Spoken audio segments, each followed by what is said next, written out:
there we go. And we'll call the meeting to order. Sean Lucas, Here. Justin Orff, Here. Jared Giddens, Here. Aaron Peterson, Here. Darlene Graham, Here. Amy Hookstrat, Here.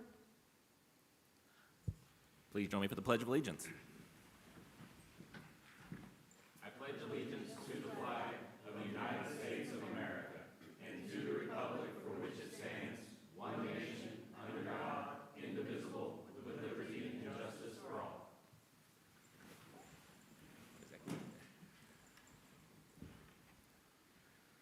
All right, we'll move on to our consent agenda. Would anyone like to remove any items from the consent agenda? Nope. Seeing none, I'll accept a motion to approve. So made. Second. Roll call, please. Justin Orff, Yes. Jared Giddens, Yes. Aaron Peterson, Yes. Darlene Graham, Yes. Amy Hookstrat, Yes. Sean Lucas. Yes. All right, now we'll move on to our special recognition section. Travis, I think, was going to lead us in this. David, Lauren, if you'd like to David and Lauren.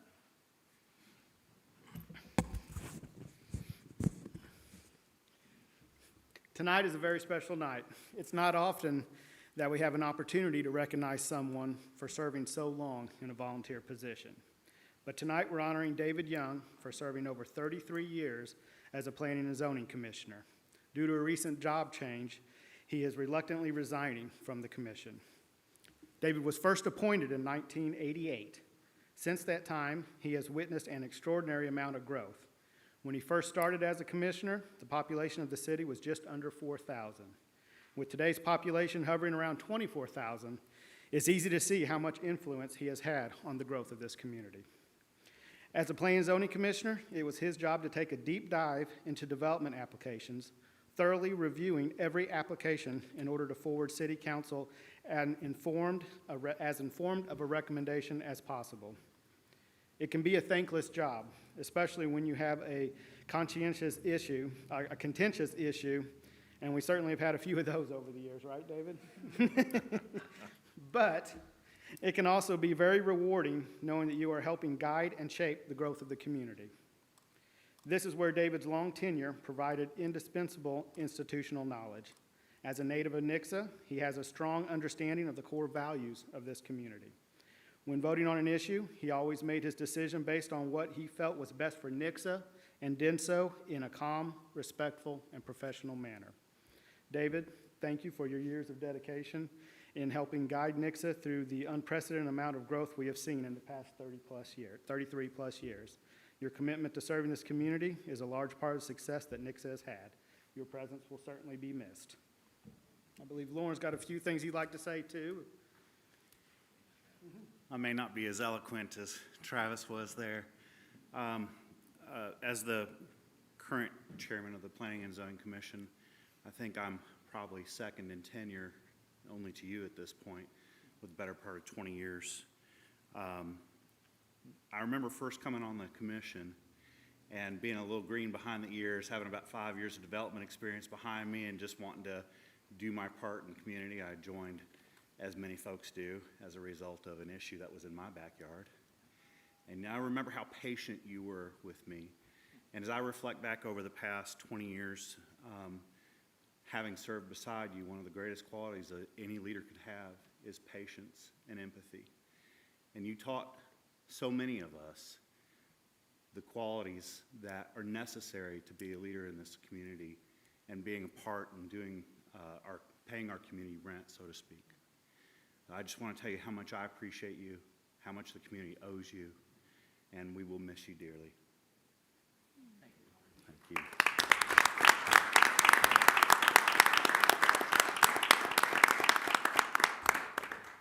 David, as a token of our appreciation, Garrett and his team did a fantastic job of making this plaque. Beautiful. It includes not only your original commission from 1988, but also your name tag from the podium. So they got that framed up, and it's not enough, but it's a small token of the appreciation we have for your long tenure. Thank you.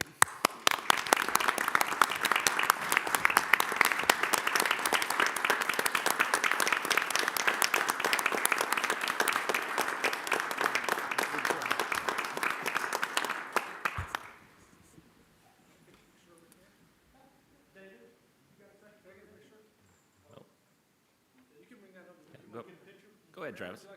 No, Travis, have Travis do it. And Lauren. Get Travis and Lauren, yeah.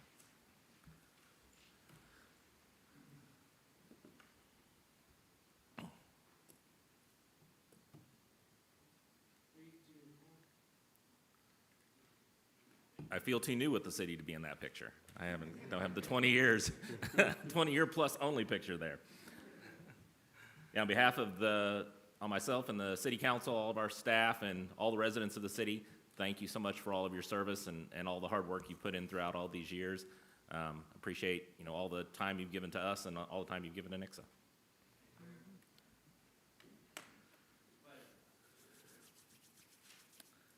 All right, we'll move on to our visitor section. We have one person signed up this evening, Ron Sanders. Mr. Sanders.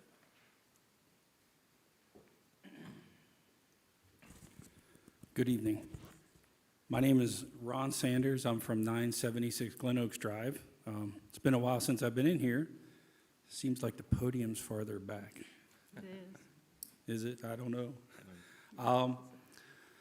I come here tonight to talk about imperfection, talk about us, we, all of us, the community, our society, and everything that we contribute together and everything that we contribute on our paths as we walk this earth. Every single one of us is an imperfect being, and we're placed here to walk and figure out how to become more perfect, how to become better people. And in that travel, we sometimes butt heads, we sometimes conflict, and we sometimes see the not so pleasant part of humanity here on earth. As we come near the end of the year, though, we have a chance. We have a chance to look in everybody's eyes, and we have a chance to look in everybody's heart and acknowledge the imperfections and acknowledge the perfections that we've strived to achieve and go beyond that, become better people. A lot of dehumanizing has happened in the past, I don't know, a few years, and we really have to be careful that in the challenging of ideas and in the challenging of ideals, we remember that we are all human. And maybe as we come closer to Christmas, as we come closer to the 25th of December, we look at everybody and we have a little bit more compassion and we have a little bit more empathy. And we remember that we are all here together, traveling for the same purpose. And with that, I'd like to wish every single one of y'all a Merry Christmas. And I hope that God has blessed every one of y'all. And I hope that as we move into the new year, we can move on and we can be blessed and we can continue our path, maybe with a better mindset, maybe with a better attitude, maybe with some better ideals, and maybe with a better outlook on ourselves and on one another. So Merry Christmas, everybody. Merry Christmas. Thank you, Mr. Sanders. Merry Christmas. Anybody else? All right, we'll leave the visitor section open if anyone else would like to speak. And we will close the visitor section, move on to first reading of ordinances. First reading, Council Bill Number 121, an ordinance of the Council of the City of Nixa approving the preliminary plat for the Riverton Park subdivision generally located along the east 1400 block of North Road and authorizing certain city officials to take certain actions upon the filing of a final plat. Good evening. Drew, do you mind to bring up those slides? It's probably only fitting on a night when we honored David Young to also be reviewing a massive residential subdivision. This is the preliminary plat of a subdivision called Riverton Park. Some of you may have seen this before or a similar arrangement of it known as Steinrock. I think it was Steinrock Hill. It's being represented now as a subdivision called Riverton Park. It's located in the R1 single-family zoning district. It contains a total of 232 single-family residential lots, all of which are planned to be adequately served by municipal water, wastewater, and electric. And the subdivision is also served by planned to be served by a stormwater management system that complies with the city's regulations for such. There are some off-site improvements that I'll show you here in just a second, including a center turn lane being added to North Road, where the public street intersection from this subdivision to North Road is located, as well as an emergency access road that intersects with Cheyenne and provides a second way in and out to the subdivision. This subdivision is also planned to contain 7 phases of development. So this will mean that if approved, the developer will be able to develop in those 7 phases, although they can also develop multiple phases at once if they so choose. I have to turn it on first. So this is north is actually that way if you're sitting at the dais.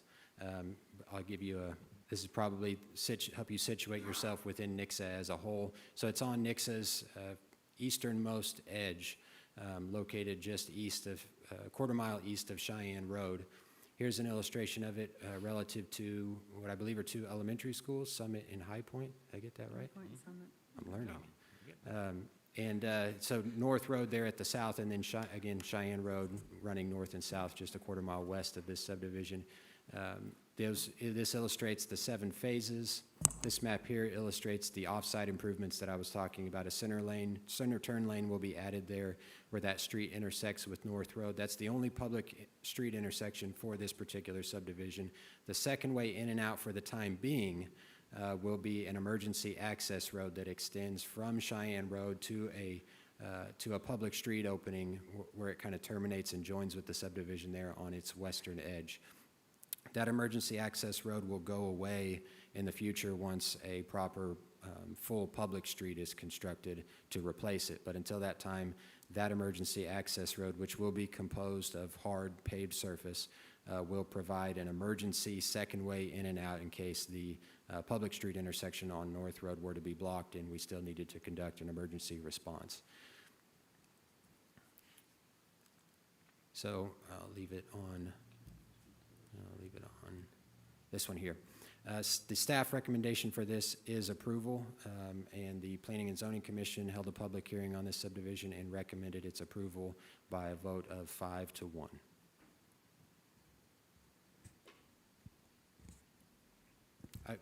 I'll just add one other thing. Not that this is particularly relevant to its approval from a code perspective, but this subdivision is kind of awkwardly located in Nixa such that it is in the Ozark Fire Protection District, and it is in the, most of it, 90+% of it is located in the Ozark Public School District. It is also located in a different Missouri House district than the rest of the city, and is also located in Christian County's Eastern District. So the district commissioner that is represented will be different in this subdivision compared to the rest of the city. Only reason I bring that up is I don't think we can publicize that enough to people, because I just have a terrible feeling that people will buy homes here no matter how much we publicize it, believing that their kids will go to Nixa schools and believing that they are going to be served by Nixa Fire or what have you.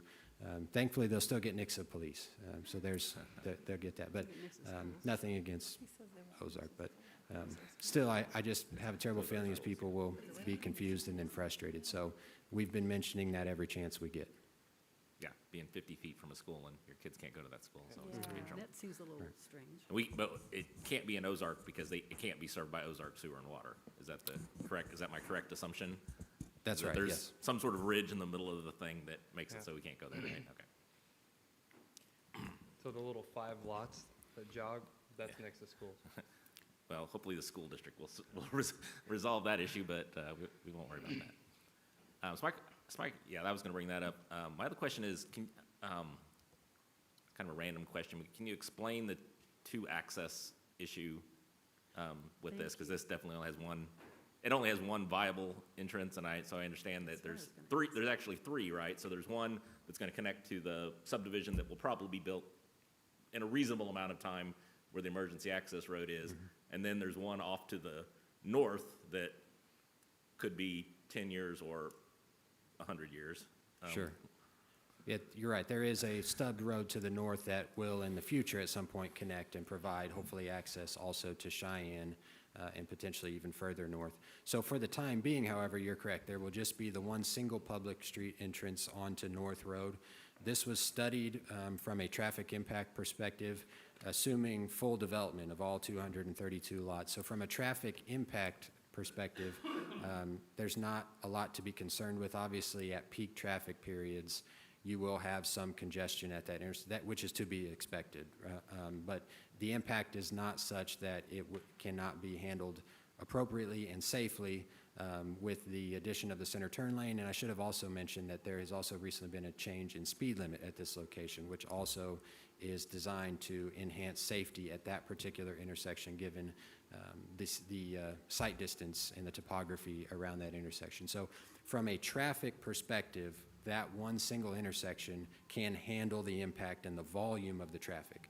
What you want to avoid, though, with just having one single public street intersection is the possibility, no matter how remote that possibility may be, that that intersection would become closed, and then you could not effectively conduct an emergency response to somebody that is inside the subdivision, or have some scenario where you needed to evacuate residents from the subdivision out and not have that be available to them. So again, it's something that the probability of such an occurrence is very low, but the severity of the disaster that you could cause if you don't have a second way in and out is very high. So we try to balance that by requiring in our code that if you can't have two public street intersections, that you at minimum provide for a temporary emergency access road, which, according to the fire code that we've adopted here in Nixa, has to be paved. So I did coordinate that discussion with the Ozark Fire Protection District to make sure that they had input on what that emergency road access would look like and be composed of. It will also be contained in an easement that's dedicated to the city that will give us the authority to use it in emergencies and also to maintain it when and if necessary. So the Ozark Fire Department was called in on this to find out about that access road, because that was my question, because we were talking about that subdivision, that the subdivisions going in there at Main and Tracker. It was stated that they had to have two access roads getting in and out, and this one has many more houses and it's only one access road. Right. So I don't get it. Well, it'll have to by means of that emergency access road. It would have to if it adjoined Cheyenne, but it does not. Okay, that's what I So wondered. if this property touched Cheyenne, we would say, yeah, you just got to intersect there. Okay. But since it doesn't, they've got to take this access road across. I believe the reason that it doesn't have another entrance onto North Road itself is you've got a proximity issue. They would be pretty close together, but I don't think that's the larger issue. I think the topography is a larger issue than that, where it just wouldn't be safe from. So just to get that one intersection to work, it had to be placed right where it is and then reduce the speed limit. So to add another one further, in this case, it would be further to the east. It would be located as such that it would present a pretty difficult site distance problem. And so you'd be looking at, so then you've got to weigh, is this really feasible to put it there? And what the codes makes available in those cases is emergency access road that's temporary in nature, which is what they've done. Of course, it's not typical to have one that's as long as this one is. This is a distance of about 1,400 feet, but certainly a tool used in other subdivisions and commonly employed in situations like this. And then, like I said, ideally it goes away in a relatively quick time period, although we don't know that, which is why we have it contained in an easement, so we can go in and maintain it if we need to. Can you point out to me where that emergency access road is going to come out? Because I'm not seeing it on this map that we've got. It's Okay. that red line. Okay. I was looking at the other way, sorry. So it's going to go through the school property then? It'll No, go it south goes to of the the Oak school property that's south of the school. Okay, okay. Got my, Have we finalized the easement on the emergency access road? We have not. Okay. That will not be dedicated to us until the final plat those people are not is going to be happy. now with the is school sitting prepared there. and given to us. Okay, Mr. Oak's the owner of this property as well, so. We have a draft of it, but okay. That was something that we discussed last week. There's another, you may not know the specifics on this, but isn't there another large development somewhere right along North Road? on the Ozark side, where they're building some sort of large apartment complex or something. Let me go back I know here. they- So On that kind of, Discussed it, did it get finalized? I don't know.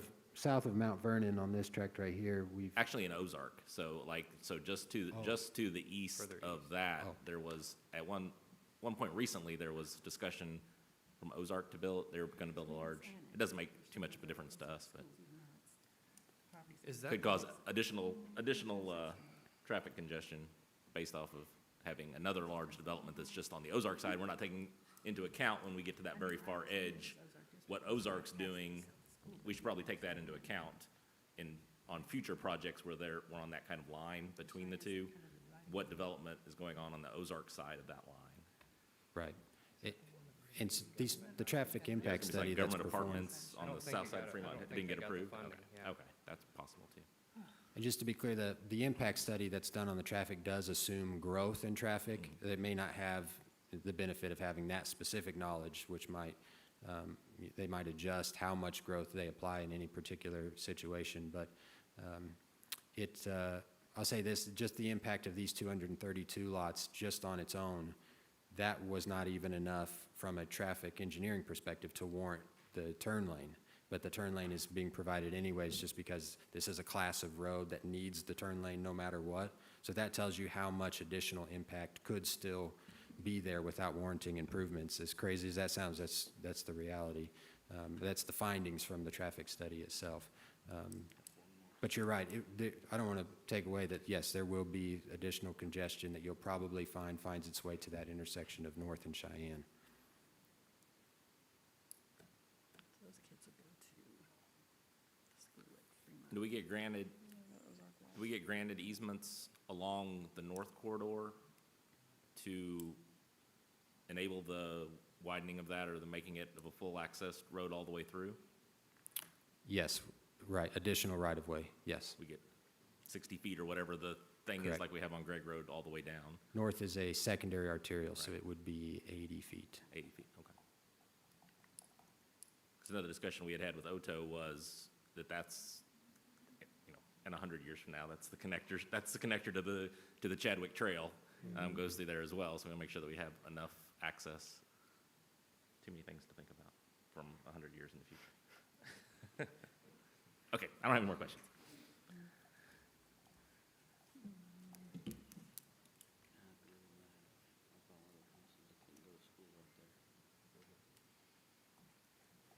Anybody else have any questions? No. I guess not, okay. People better know. I will open this up for public hearing, if anyone would like to speak to this item.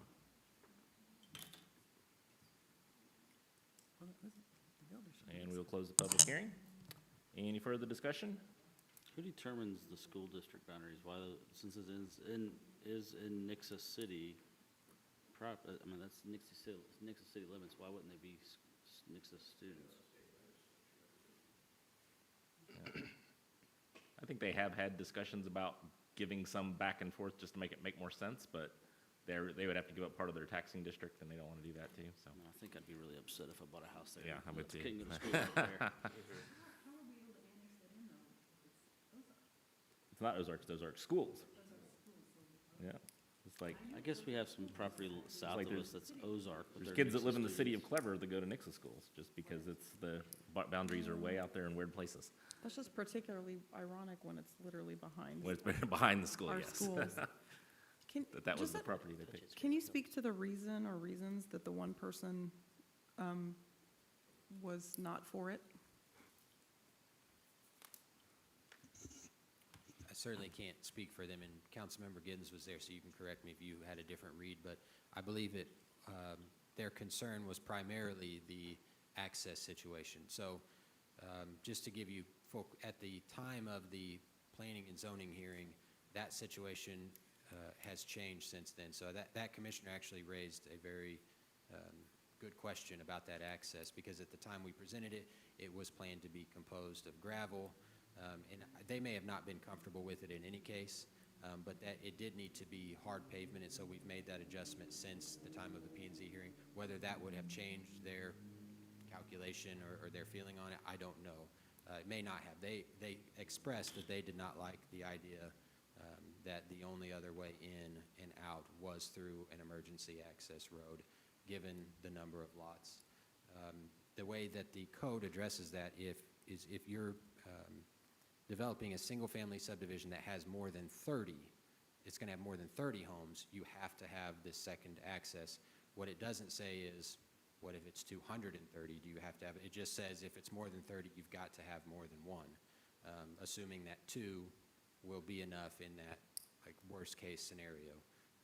And so in this case, what the developer has proposed is code compliant. So that's why the staff recommendation is for approval. And but to answer your question, what they expressed during the hearing was that they were not comfortable with the emergency access situation. Okay, thank you. But Nixa will be providing water, sewer, all that kind of stuff, all utilities. Water, sewer, Like electric. Ozarks did the fire, where did the fireworks at that Ozark had to do fire? Yep. Okay. Yep. Yeah, the fire district line's the same line as the school district line there. It's not other places, but it is there. One of those odd lines.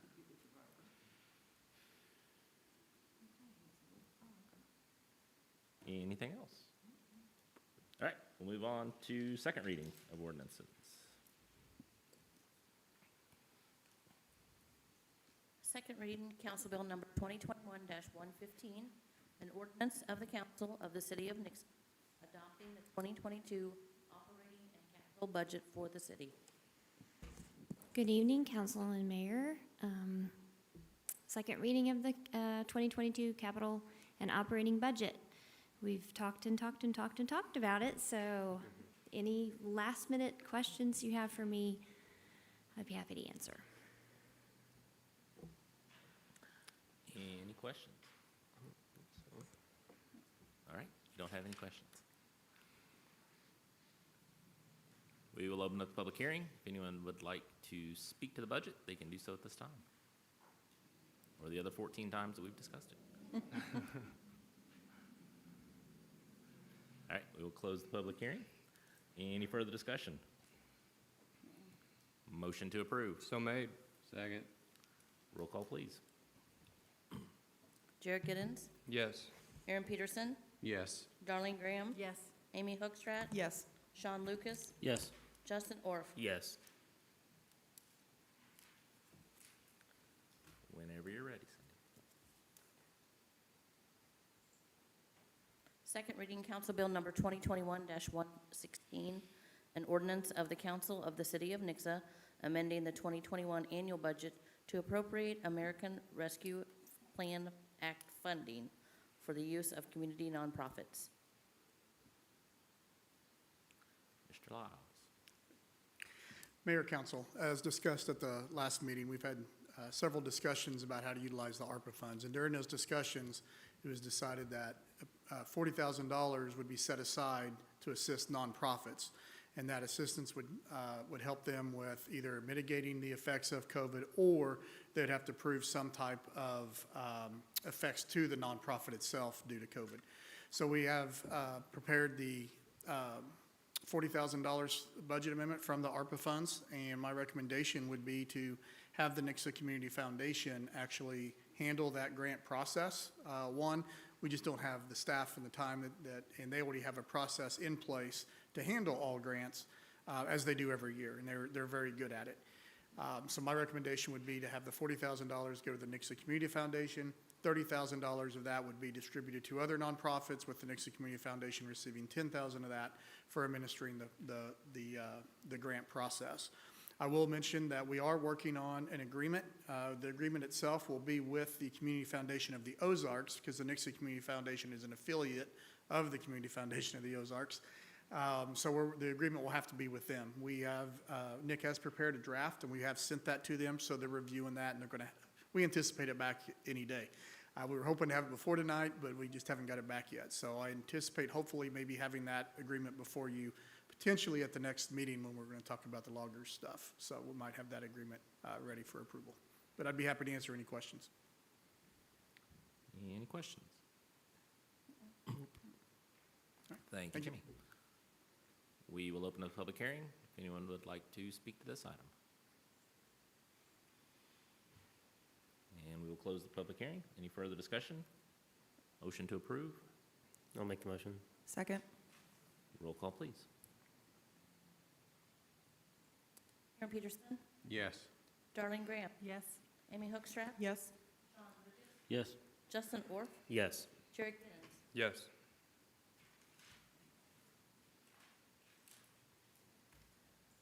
All right, move on to the resolutions. Resolution number 2021-121, a resolution of the Council of the City of Nixa adopting 2022-2026 capital improvement program. As you know, every year, it's in our charter that we pass by resolution a 5-year capital program. And so what you have is a very lengthy capital program. It covers all departments and capital projects for the next 5 years. It was presented to the Planning and Zoning Commission, and they reviewed the capital projects that have to do with, what's the word, Nick? That has to do with the comp plan. There you go. And so that's something new we're doing, but that's state statute. So the Planning and Zoning Commission reviewed it, and it's ready for your approval.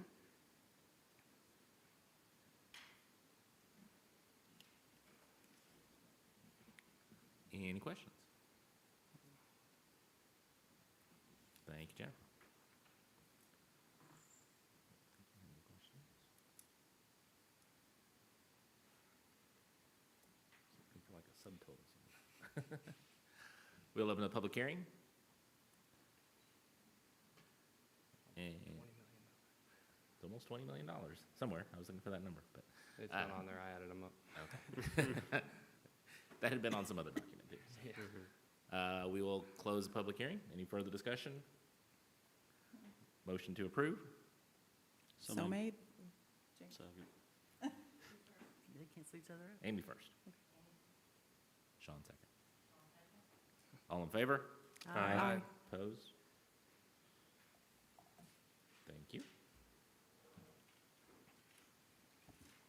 Resolution number 2021-122, a resolution of the Council of the City of Nixa authorizing the destruction of certain records which have met retention. Mayor and Council, this evening, I have before you a resolution that is asking for your permission to destroy city records that have met the Secretary of State's local records retention schedule.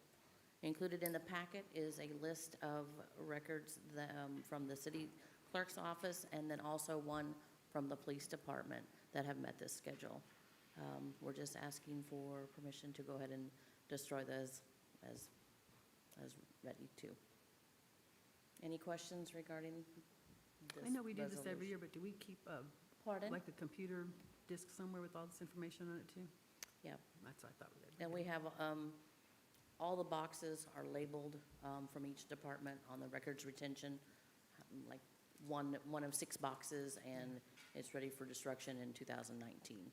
And there's a different set of retention records. Some are 3 years, some are 5 years, some are permanent. Any other questions? Thank you, Cindy. We will open the public hearing on this item. And close the public hearing. Any further discussion? Motion to approve? I'll make the motion. Second. All in favor? Aye. Opposed? Thank you.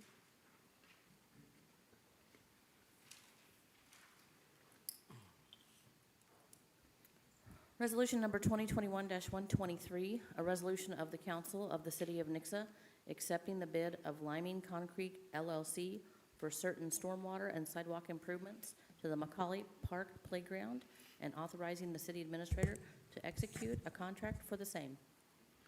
Good evening. This is kind of far back now that you're up here. Yeah, it is farther back than usual. I don't know Right. why. This resolution, as mentioned there, would award a contract with Liming Concrete for the water retention issues that we are seeing at the Macaulay Park Playground. We've been working with Schaefer and Hines since May of this year to design and kind of help us out with the water issues that we are seeing within the playground. What they found is there is a good amount of water that comes in from the soccer fields and the areas to the north of the playground towards that playground and into the playground. I'll note that the playground itself, being the material of the wood fibers, has silted, has broken down enough that it does make kind of a pond. So this won't be a end-all, be-all to all of the water issues, if you will, but it will be a significant portion of that. What Schaefer and Hines has put together is a great project that does help all of the water issues, but also leaves this space very aesthetically pleasing. So that hillside that you see just to the north of the playground will be cut for the stormwater piping and things. But we'll come back in with some rock blocks and make it into kind of a theater-style seating, if you will, out of the blocks and retention areas. So the space becomes natural seating into that hillside and things, so the aesthetic side is there. The sidewalk portion of that, the sidewalk leading up to the playground in between the bathroom and the pavilion is out of ADA compliance. I believe it met when it was constructed in the early 2000s, but is just a little too steep at this point, and so we'll be able to rectify that issue as well and bring that grading down, which will force a natural sweep out of that sidewalk to the north and then back to the south to achieve that. But all in all, the project would certainly help with a great amount of water and help lead that away from the playground or through the stormwater draining that they would put underneath the playground area. Is this going to limit us on the proposed upgrades to the playground itself that we're planning for next year? No, it'll actually fit right in perfectly for us to do that. And so that will be the other fix-all, end-all, be-all to the water issues as we go with a pour-in-place surfacing, so a rubberized surfacing for the playground. That would have its own natural or lateral field, if you will, underneath it to take any stormwater. That pour-in-place surface is it's not water resistant, so it's permeable, so the water travels through it. Then we could go to that same stormwater piping and out and away from the playground. And that would ultimately cure all of our water issues there with that. So this just plays right in perfectly with that. Have we worked with this company before, Matt? The city has in some sidewalk and ADA compliance things on our street sidewalks. I was just curious because that other bid is like almost $100,000 more. They It's like- are significantly cheaper. Yeah. And so the construction rolled in. Schaefer and Hines assisted in this process, being that it was something that they put together. They've run and calculated the numbers. We've talked to Liming Concrete about their bid, just seeing the huge discrepancy there in pricing. And it really just kind of comes down, or seems to have come down to the amount of work. Some of these companies are very, very full of work, so they'll fit something in if they have to, and they can get a really good bid out of it. This one seems to think that this is the process in which they can use, and so it certainly seems that it will work. Schaefer and Hines is confident with their numbers. Well, it'll take care of the problem. That's great, because I remember being over with my grandkids and kicking wood chips into the puddles so they could play in a certain area. Absolutely. It has filled in very quickly. We kind of mentioned in the memo there, we last did the playground in the spring of 2019, in which we removed somewhere in the 75 to 90% of the existing wood chips and then replaced. It just filled in incredibly quickly. Yeah. This year, we saw it a lot this spring. We did go back with more wood chips and fill in those spots this summer. But it's just something that it doesn't usually break down and fill up that quick. It's usually a 3 to 4 year turnaround. We got, barely 18 months. Yeah. So it's definitely something that needs addressed. Okay. Any other questions? Thank you, Thank you. Matt. And we'll open up the public hearing on this item. And close the public hearing. Any further discussion? Motion to approve? So made. Second. We'll give it to Justin. Cindy. All in favor? Aye. Opposed? Thank you.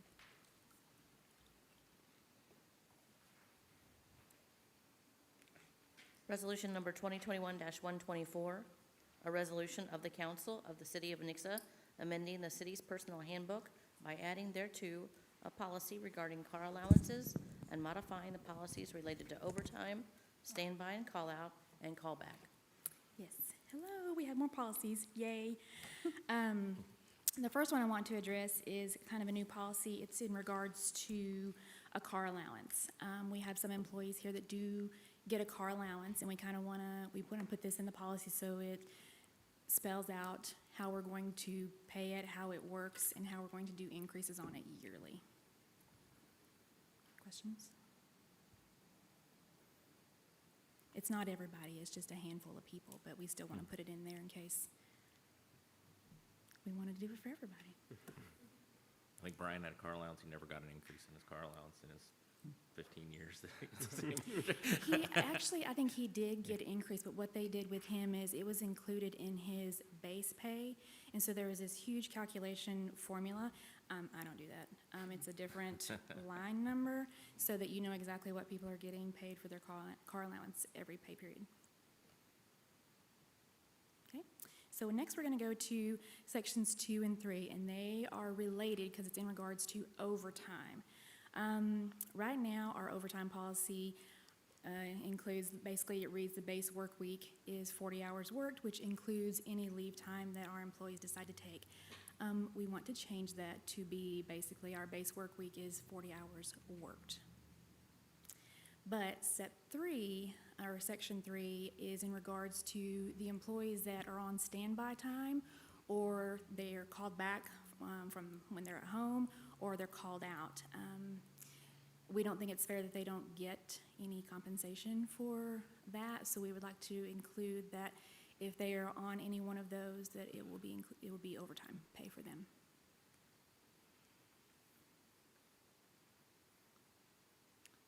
Any questions? Okay. Really? Cool. Okay. I'll take it. We don't have any part-time employees that would get call out or, okay, I didn't think No. so. We do have in the budget standby time for part-time parks. It is there. I think it was about $1,000 or something like that just for summer. But I don't know that it was used. But it was there. I don't know if it's included in 2022, but it was for 2021 in case there was we wanted to have somebody on standby in case something went wrong with the pool.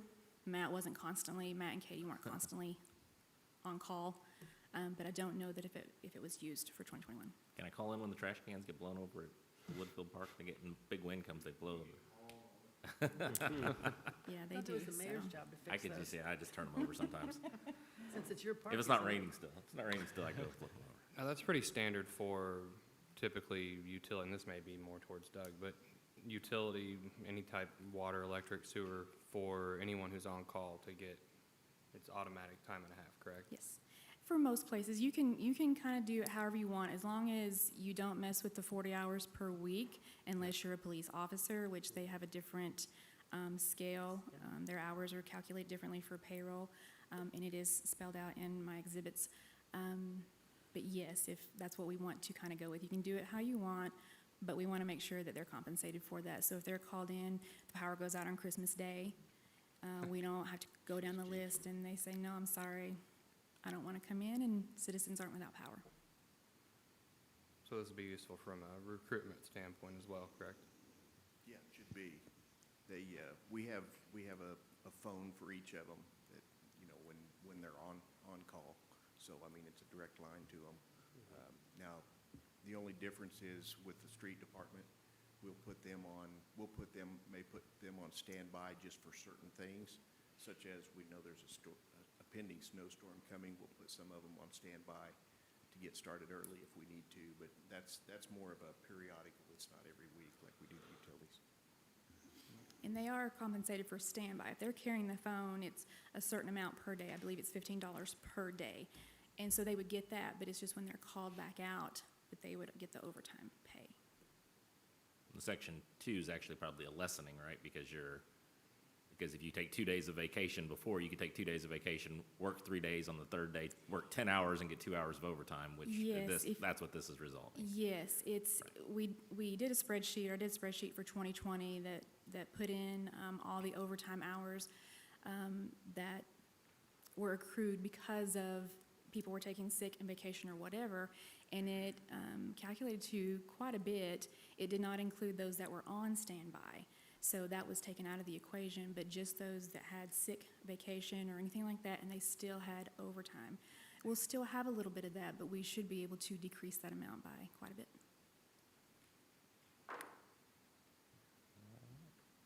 Any other questions? Thank you, Amanda. We'll open up a public hearing if anyone would like to speak to this item. And we will close the public hearing. Any further discussion? Motion to approve. So made. Second. All in favor? Aye. Opposed? Thank you.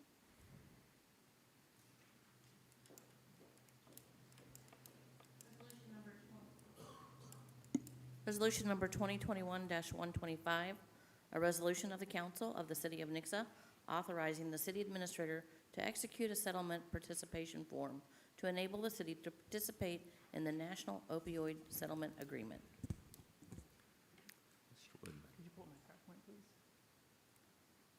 Good evening, Mayor, members of council. I'm going to give it a minute. I've got a PowerPoint on this one. There we go. So I'm before you this evening to discuss Resolution 2021-125, which, if approved, would authorize the city to participate in what's called the National Opioid Settlement Agreement.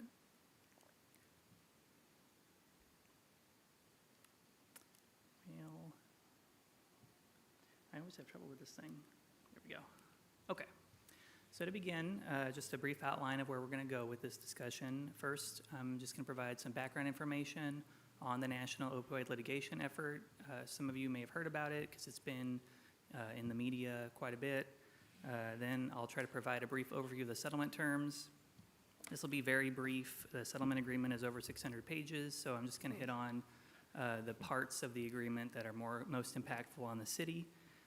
I'll discuss the effects of council's approval of this resolution, if that's what council chooses to do, and then detail why staff is recommending approval. So first, we're going to discuss the background. This began in 2017 when the Missouri Attorney General's office filed suit against several opioid manufacturers. They were the third state to do this, and Missouri's lawsuit, amongst others that became part of a national effort to attempt to address what are alleged misconduct in the manufacturing, marketing, and distribution of opioids across the country. So what the major claim here is that the opioid distributors flooded the market, so to speak, with prescription opioids that caused an opioid addiction epidemic in the country, and states and political subdivisions were left dealing with the secondary effects. So I had to contribute resources to try to address this addiction crisis that, but for the practices of the opioid distributors, may not have occurred. So it's actually in the form of a nuisance action that this flooding of the market created a public nuisance that states and political subdivisions had to address. So in July of 2021, so this year, attorneys general from 14 states, including Missouri, had announced that they have a proposed settlement agreement with the largest opioid distributors, and that's really what we're discussing this evening. So just the highlights of the settlement agreement. So in all, it contemplates $26 billion in payments to states and political subdivisions. However, this number will decline if a so-called critical mass of states and political subdivisions do not sign on to the settlement agreement, which is why council is being asked to participate. This political subdivision sign-on has to be achieved by January 2nd of 2022, so it doesn't leave a lot of time. If Missouri can obtain this critical mass, Missouri's allocation of the settlement agreement is about $500 million in payouts, and the city of Nixa is listed in the settlement documents as a subdivision that's eligible for receipt of a direct allocation, but there aren't any numbers on that at this time because the state needs to determine if it has the critical mass for subdivision sign-on to figure out what that direct allocation could be if there is any. So in addition to the monetary element, there's also a reform element here too in the settlement agreement that the states that have signed on will have tools to enforce the distribution process. The settlement agreement creates a clearinghouse that that requires the opioid distributors to track where their distributions are going. And if it appears to state regulators that there's too many going to one location, or they're falling back into their bad practices, the state's Attorney General's office have some tools to try to enforce terms of the settlement agreement. So this brings us to council's action this evening. So if approved, this resolution would authorize the city administrator to execute the settlement participation form, which has been provided to us by the Attorney General's office. What this would do is bind the city to the settlement agreement. We would be considered a participating subdivision, which would help the state achieve the required amount of political subdivision participation, and it would allow us to possibly obtain a direct allocation from the settlement funds set aside for political subdivisions.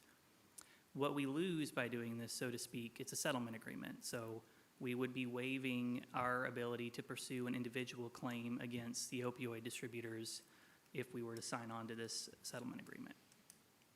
With that being said, though, staff's recommendation is still approval of this item because of the fact that for us to pursue our own individual claim, there's some opportunity costs involved there.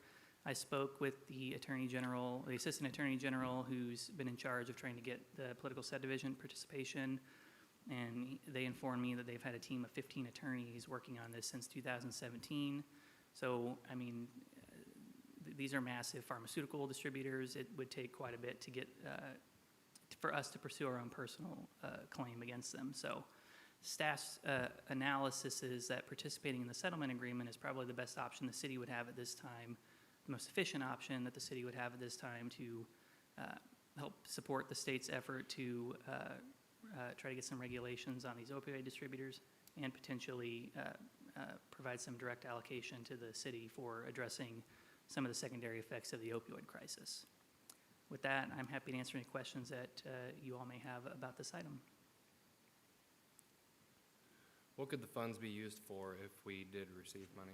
That's a good question. So the legislature has actually acted on this past legislative session, and part of the state portion of the settlement agreement is that the states that are signatories to this have to ensure that the funds are used to remediate, like abate the nuisance, so to speak, which is this opioid epidemic.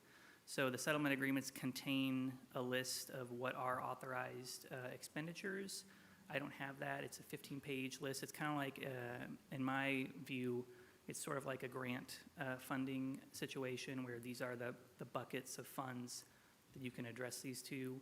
One of them is a law enforcement component. They also have a lot in there to deal with trying to get people who may be addicted to opioids some support by use of the funding. So the way I see this happening is if we become a participant and if the state achieves the critical mass to the point that we would get a direct allocation, we would be back to have those conversations with where the council wants to direct those resources if we were to get them. Thank you.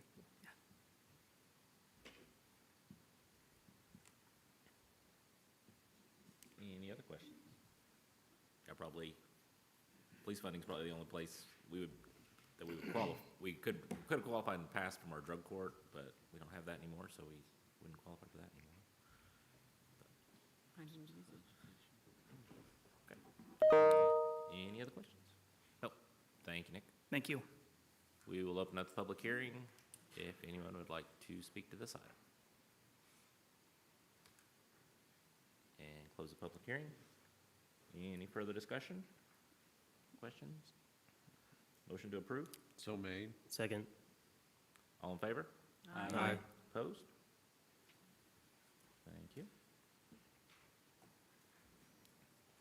Resolution number 2021-126, a resolution of the Council of the City of Nixa authorizing the city administrator to apply for and accept grant funding from the U.S. Department of Commerce to fund the construction of restroom facilities at the city's dog park. Good evening. As stated, there is a grant opportunity that has been provided through the Department of Commerce Economic Development Administration. We feel that would be a great fit for the dog park restrooms. And so we're asking for permission to apply for this grant in the amount of $125,000 to pay for those dog park restrooms to be installed at the dog park. One thing to note is there is the possibility of this being a matching grant of up to 20% if awarded. And so we'll note that there, where that's not 100%, there's that possibility. And so we want you guys to know that. If awarded, we would bring this back to you for discussion, as it is not in the 2022 budget and would require a budget amendment in order to do. Any questions? Is the idea still to do the prefab? That would still Bathroom? be the idea, absolutely. The sewer line to connect to the sewer, the grinder pump needed and things are a major expense for this project. Mhm. And you said 20% match? Up to 20%. Up to, okay. Mhm. Just as calculating how much that would be. Still suited for 21, less than what we got out of the budget. 24,000. Could we cut down the size of Yeah, the 24, bathroom if we 25. needed to? 25. This would, That's the better than bathroom that 100,000. we are looking at is already a one-stall handicap accessible restroom. It is prefabbed, so they would bring that in a couple of pieces. They go in very, very quickly once you're ready for it. So you prep the site prior to. Plumbing's already there, you just have to connect the plumbing and go. So they're really nice bathrooms, easy to clean, easy to maintain. And did you indicate before that it will include an external dog watering That is faucet? correct. Okay. That is correct. Is there any plan to run water anyway? Just Yes. For this purpose or for? Yeah. Water tower right by there. Yeah. People are just bringing big jugs of water and pouring them, which works fine. Definitely works. If we had a little hand pump out there or whatever, Marty make Ray it from Homestead. easier. And then also, Mayor, Council, I'll just mention that originally we had $50,000 budgeted last year for the dog park. So if this does go through, even if we do a 20% match, it'll be significantly less Yeah. than what we originally planned on spending. Excellent. Any other questions? Thank you, Matt. Thank you. And we'll open up the public hearing on this. And close the public hearing. Any other discussion? Motion to approve? So made. Second. All in favor? Aye. Opposed? Thank you very much. That's all we have. Anything else from staff? Couple things. One is, want to remind council, if you hadn't had a chance, please get on and complete the doodle poll that Becca sent out, reference the next council meeting, so we can get that set to take care of the loggers. And then the other thing I'll mention is tomorrow is the chamber lunch. We're going to recognize the top 10 under 40. So congratulations to Macy, Nick, and Justin Orff for making that list. So they'll be recognized tomorrow at the chamber lunch. So we'd love that. And so congratulations, guys. And then the last thing is the December, I can't remember in writing, 22nd or 3rd, when is that lunch? 23rd, can't remember in writing. December 23rd will be the employee lunch, so I look forward to having everyone there as well. Very good. Anything else? I wanted to just point out the sales tax, final results, excuse me. We ended the year 10.34% over last year in sales tax and 12.49% over last year's use tax. And just to remind you what we put in the 2022 budget, we budgeted 2% over 2021 estimates. So our estimates were a little bit high when we were budgeting, but with the actual numbers, it ends up being 3.86% over is what we budgeted for next year. Instead of the 2, ended up being 3.86. But I still think that's a very conservative number. Not too worried about anything, though. Just wanted to point that out. Very good. Anything else from council? I don't have anything else. Motion to adjourn? So made. Second. All in favor? Aye. Aye. Opposed? Thank you very much.